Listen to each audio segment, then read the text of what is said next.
So I have knit up a number of pair of these fingerless mitts. You're going to cut in a thumb here. We can make the thumb as long or as short as we like.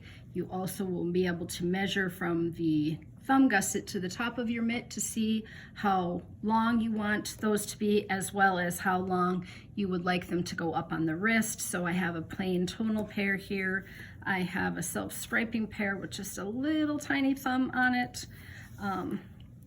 Here's another self-striping pair with a bit longer thumb and a little bit longer of a top. And then here's a pair with a real long thumb. If you want more thumb coverage, that is fine as well. The first thing we're going to want to do, though, is decide what stripe we want the top of the sock to start on. If you are using self-striping sock yarn, you're going to have to cut them and start them at the same place. I've already taken the time to knit the 2x2 rib on the top of this tube, and so I'm going to want to find another place in the tube that has that same stripe. And I'm just going to cut into the tube wherever I decide. So if I'm going to match it up with this one, I want to find a spot at which it is green and purple and goes into the next color, so it matches just fine. So I can cut this tube at anywhere at this point. It really depends on if you're trying to save a few rows to make your mitts a little longer, but I have just so much left on this after making shorty socks that I can cut it at just about any point. So I'm just gonna take a really sharp scissors and reach into the knitting, and I can cut one or two strands. I usually just try to cut one, and I would cut at that point right there and rip it out. I have this little tiny crochet hook that works really well for popping these stitches out. You could use a chibi needle, you could use a double pointed tip of a needle, any needle will work, and you're just going to rip out all the way around. So I picked out about this much, but I also want to show another really easy way to do this, and that is to just cut off the sock completely at the point before you want to start your ribbing. So you can cut this all the way off. That way you don't have to pick it out piece by piece, and once you get this started, it will just start to unravel all quite quickly. So now I'm just ripping back round and round. And I do have to take off enough to re-knit up that green stripe. But the blue stripe that I ripped out above that can become my thumb color. So you have to think about that as well. Like, what color or how much yarn do you have to pick up stitches around that thumb to make the tiny little 1 inch would probably be the most that you would be knitting. So I can use this to re-knit on the cuff and then also to do the thumb. I am just using some double pointed needles here today, and I am going to pick up all those live stitches just by going in from back to front all the way around. These are a 2.25 US 1 little wooden knitting needle. I like to use just the tiniest thing I have to pick them up because I just think that goes in much easier. So I'm going to go all the way around. I'm going to put 3 double pointed needles in, so half of the tube will be on the front and the other half of the tube stitches will be split in half on 2 double pointed needles. So I'll have 3 double pointed needles to knit my cuff. Okay, I picked up all those stitches, half on the front and divided the back, and now I'm ready to start knitting my ribbing in that green color. You can see that it just switched over to green. But what I have found with the circular sock machines that I've had cranked is that they are going in the direction that I'm going to be working. So I don't want to slide that stitch over and start knitting with that next stitch. I think that makes for a really awkward gap right here. So what I have basically done is turned the sock tube inside out and knit my ribbing going 2 by 2 around the other direction. So I can just go over here and start knitting it over here, and I can do knit 2, purl 2, going the other direction. I don't have to slip that stitch over and I don't get that gap. Now, I'm not sure if that is true of all sock machines, and the way that they're cranked is that when you go to pick them up, your yarn is attached in that direction, but I'm assuming so. If it's not, you can just knit your 2x2 rib going that way, but I will just reach in and pop my entire sock tube out through the inside, moving in the round, knit 2, purl 2, all the way around. You want to make sure that you have multiple 4 when you're starting out picking this up here, so that your ribbing comes out just right. I think most sock machines are going to be doing it on 56, 64, or 72 stitches, so it shouldn't be a problem for you to have a multiple of 4. Ribbing as you like. I've done about 8 rounds on this one. So you can see here, 1, 2, 3, 4, 5, 6, 7, about 7 or 8 rounds, just a little rib. It doesn't gather in too much, but it's just fine for the top or the bottom of my mitt. The next thing I need to decide is how tall I want my mitten to go up on my hand or onto my fingers. So I can try it on. I'll show you by using a couple of these samples. Here is one of the mitts with a pretty long thumb, and it goes just about to the tip of my pinky. I could certainly make it longer or shorter depending on my preference. It doesn't matter to me. You can always roll it over if it gets to be a little too tall, and then you could flip it back up if you wanted to cover more of your fingers. So you could do that as well, incorporate an actual cuff into the top of the mitten.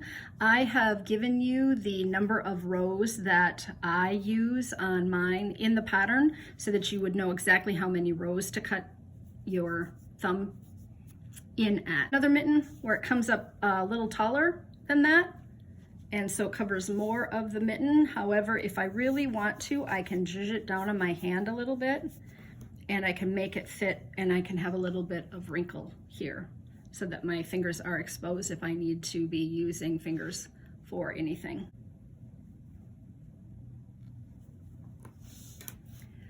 So I have marked on my tube how far down I want my thumb to be. I've just stuck a double pointed needle in there, and I am going to clip right in the center of those stitches and rip out 4 to 5 stitches going this way and 4 to 5 stitches going this way. That will give me a nice round opening, and I will have a tail on either side in order to weave in the ends of that thumb that I'm going to make here. So I can decide if I want this to move up and be right at the center of that striping color change, or I like to do it about halfway in between. Now, your thought might be, which is mine at first, was that I would want my thumb to be right over next to this edge, but what I found was that was really a pain to figure out how to have that, your sock tube that is laying flat, be creased right there. And so I like to move it in just a little bit so that my thumb is just in from the edge, because I'm gonna tear that out a little bit. So that's why this one looks like it's right along the edge, but this one I've moved in quite a bit so that I have room to lay it flat and see what it looks like, to try it on, and also have the room over there. That's just all personal preference, but now I'm going to do the same thing. I'm just going to pick up one stitch that is in there, and that's what I'm going to clip with my scissors, and I'm going to clip it in that blue section. I'll try to get it up nice and close here for all of you. So I go under one full stitch, and I just snip it, and then I'm going to pull out several stitches going in either direction. If you have really good light, this is super simple to do. It's quite easy to see what the next stitch is to pull out in the next one over. So what you're going to start to see here is live stitches that are just laying there, so don't worry about those. I can shake this, they're not going anywhere, so I don't get too uptight about it. But right now I have 1, 2, 3, 4, 5, 6 live stitches, and I really want to have 8 at the minimum, so I do need to pull out on this side.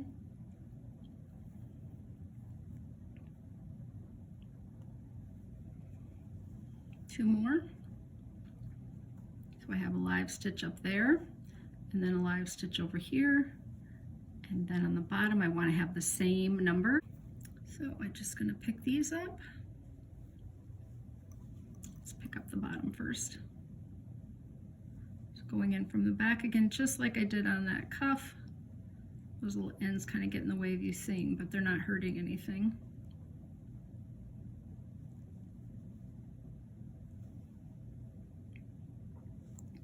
So 1, 2, 3, 4, 5, 6, and I still need one more on the bottom.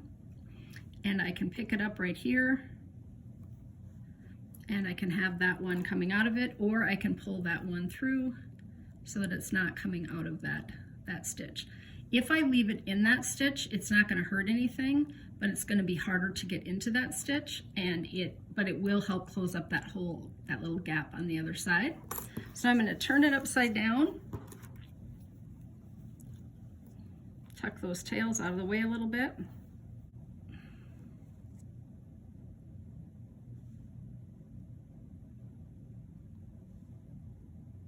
And going in from behind. So my stitches will be mounted correctly, but honestly, if you just get them on the needle, you'll be happy, and then you won't have to worry. I'm also short here, 2, 4, 6, 7, so I would like to take one more off of this side, and the next stitch on the needle is that one.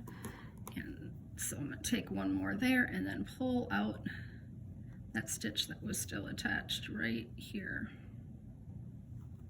Okay, so I've got 8 on the top and 8 on the bottom, and what you'll find if you pull that open, that's a pretty good size thumb hole, because we're going to pick up stitches on either side to come around in that hole. So it's a pretty good size thumb hole. I wouldn't worry too much about. I'm going to put this on upside down just so you can see the size of the thumb. See, all the way around I've got room over here and room over here for pretty good movement. So I think that 8 stitches is a pretty good number for most thumbs. Now we're going to knit a plain round and then do some ribbing on this thumb, and I'm going to pick up stitches along these edges. I have 16 stitches on the needles already, and in order to have a multiple of 4 when I get done, I need to pick up either 17, 18, 19, 20, or I have to pick up 17, 18, 19, 20, 21, 22, 23, 24 on this side. What I have found has been easiest for me is to pick up 3 stitches on either side, which doesn't give me that multiple of 4, and then I just decrease one away in that first round. That way I don't have any holes and I picked up kind of along here. But if you can get 4 easily in this section, go ahead and do that. This stitch right here is going to be super loosey-goosey because it's attached to the tail that I've tucked in there, but I'm not going to worry about that later because I'll tighten that up when I weave in those ends. So I'm basically just going to start right along this edge and pick up. I like to try to go 2 strands in from the edge, but if I can only go 1, that's also fine as well. But I'll go in 2 strands and then just wrap my yarn around and pull it through that hole, just like that. And then I'll go over 1 and possibly in 1, wrap it around and pull it through. So I've got 2 stitches picked up in that spot. And I don't necessarily have to have one right there because this will close up as I knit. So I'm going to just start by knitting plain this first round. It's easier that way if I'm not worried about doing the ribbing. And I'm just going to knit across these 8, making sure that I snug up real close these stitches right here so that they're nice and close together and have good spacing, because that will keep the hole from forming as well. And you can always redistribute these after you get them picked up, so it doesn't matter really what needle they're on or how many you get picked up at one time. So I'm going to pull that one. I know that I've got this loose stitch in here, but that's okay because that's a part of the tail. So I'm just going to go in here and pick up right there.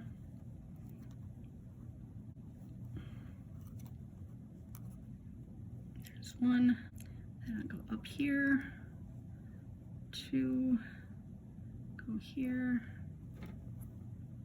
3, I do knit continental, so I am picking these up just by catching it off my finger there, but you could certainly be doing a wrap. So now I have 4 stitches picked up there.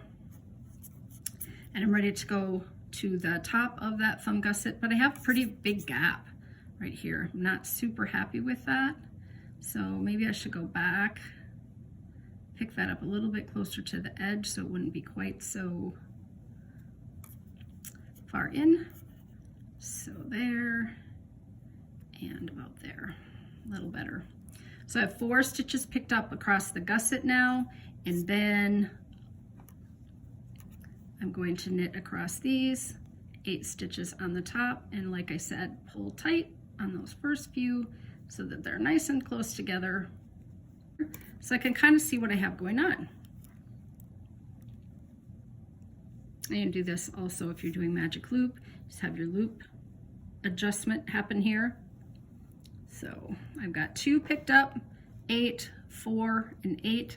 So I still need to pick up a couple in this little gap right here, and I want them to go onto this needle.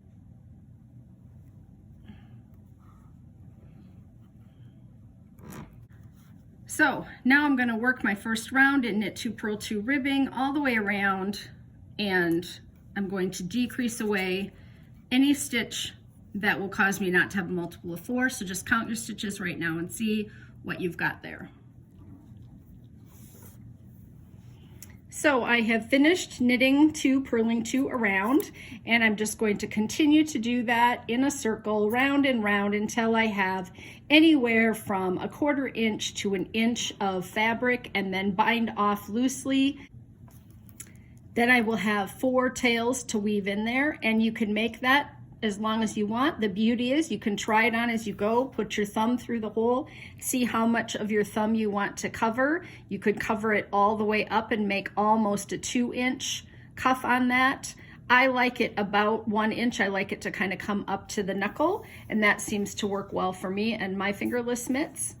And then your last choice is to decide how long a cuff that you want. So you can see that it comes way up my arm. The problem with going too far up is that your arm starts to widen a little bit at the elbow, and so then you might need to do some actual increases. So, but like I said, you could definitely scrunch it up here and wear it as long or short as you want. Another thing that I found is that it really doesn't matter which way you put the mitten on. If you pick up that thumb all within one stripe, I can put it on the short way, or I actually can put it on the other way as well. And it can be very long and completely cover the top of your hand. So if your fingers do get cold, you could put it on upside down, and that would work just as well. And then you can just fold this back. You could roll it once, you could roll it twice. So if you're making these for someone you don't know what they would prefer, it really doesn't matter too much. You can wear it the other direction. It's not going to hurt anything. The last thing that I want to point out is that these actually can be made into mittens very easily. You would just take the top of the mitten and start doing the decreases. That is written in the pattern. I don't think I need to explain that much more than what's in the pattern, that you're just going to do an actual decrease on both sides and then either Kitchener the top or go right to a point, so you can have mittens, and you can make this as long a cuff as you want. If you want this to be ribbing for 3 inches, you could certainly do that. You would just be ripping out a lot more of the sock tube, so I just prefer to do a little bit so that these are pretty quick projects. Thanks so much for watching. If you have any questions, please drop them into the comments below and I will try to answer them for you.